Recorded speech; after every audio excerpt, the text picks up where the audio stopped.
workshop, and that means I need all your voices to be off. I'm sorry, Daniel, I did not mean to smush your journal.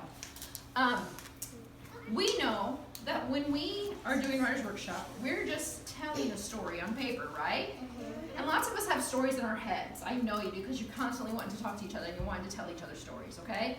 And I've seen lots of your stories. I had Josie's story with me and the bubbles, and then we had Jocelyn's story with the swing set, and Parker, I don't remember your story. Yeah. Oh, Parker and a tornado. That was a good story, wasn't it? No, Okay. it's on my hand. So here's the deal. When you write your story, I want you to remember that you're not just naming the parts of it. So here's my story.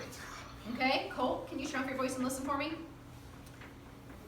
I'm not going to just say teeter-totter, teeter-totter, teeter-totter, BB, me, Tara. That would be just naming it. Would that be a story? No. Would that be very interesting if you opened up a book and it just was listed everybody's names or labeled everything in the story?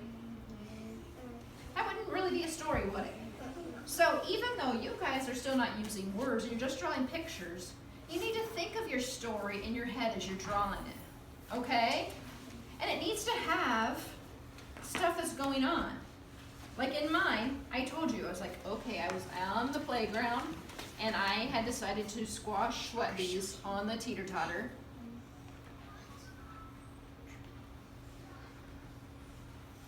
And my friend walked up to me. Her name was Tara, and she asked me what I was doing, okay? That's not me just naming the parts, it's me telling a story. So when you're writing, I want you to think of a story. And a story always has a beginning, a middle, hang on a second, and an end. Yes, Branson, what's your question? Okay, well, we're not ready for that part, are we yet? Because remember when we do writer's workshop, the first part is mini lesson. Okay, and in mini lesson, what do you guys do? Listen, look and listen, yeah. And you listen with your eyes and your ears. And then next, it's going to be when you try it out. So if you need new paper to write with today, which many of you do, I'll set out new paper for you, okay? So first of all, what you need to do is you need to open your journal